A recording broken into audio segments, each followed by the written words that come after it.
Welcome to the VIP MasterClass series. I'm Josh Wright, and today's question comes from David. Before I get into this, I wanted to say a quick welcome to all of the new members of the VIP, and thank you for all of your support to every member. I'm having such a good time doing this, and I hope this is providing value and insight into additional piano techniques, repertoire choices, techniques within repertoire. So thank you again for joining me today. This comes from David. Dr. Wright, after watching your scale episode from the TV episodes page, my question is about pushing limits.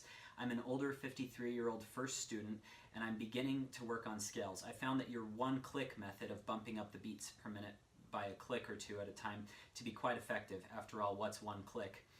Question, like a weightlifter lifting to failure, at what point do you consider the beats per minute to be a click too far? A slight breakdown in technique, a major breakdown in technique resulting in a total flame out and knotted together fingers?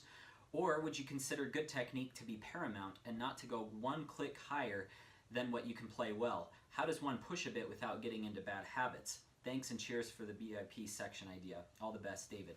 Thanks, David. That's a great question, and it's something that I get all the time. I film on my phone actually, because I find the picture is better than my HD cameras, and the sound's pretty good. So let me pull up my metronome here. So by the way, this is a great little metronome app. It's called Metro Timer.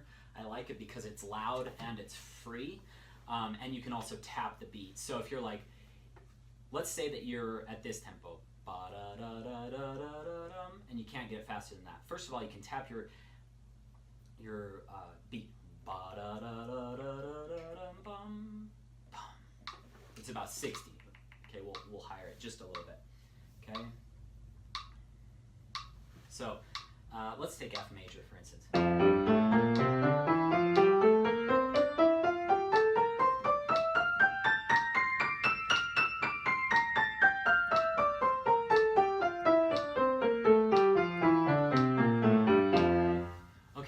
A few weeks ago I did a video called the collapsing beat exercise, and I've got some good feedback from you guys on that. Thanks for sending those in. By the way, if I get an email from you and you don't hear right back from me, I've still logged your questions, so don't worry, I'm getting to them.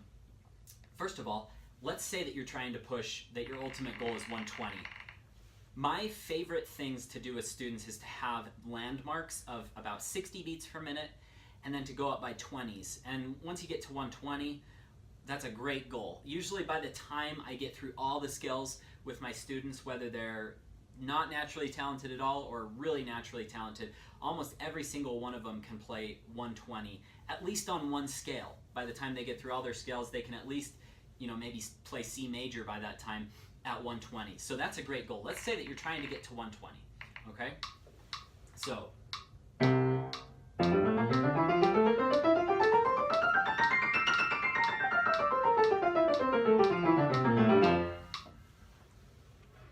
there's a few things I want to address first, and I'll probably do some videos on this in a minute anyway, on Josh Wright Piano TV, because it's been annoying me so much lately, and I don't want you guys to fall into this trap, especially VIPs that are gaining access to all of these insights. Okay, first of all, curve your fingers. I had a student, her name's Michelle. She's really great. I really enjoy teaching her.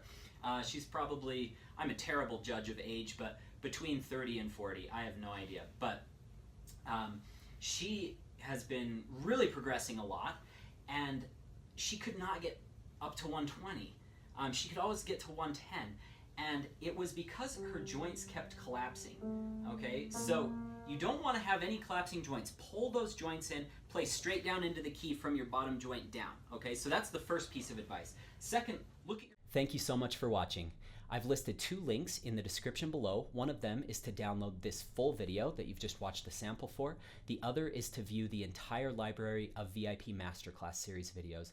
I hope you've enjoyed this. Have a great week. Good luck in your practice sessions.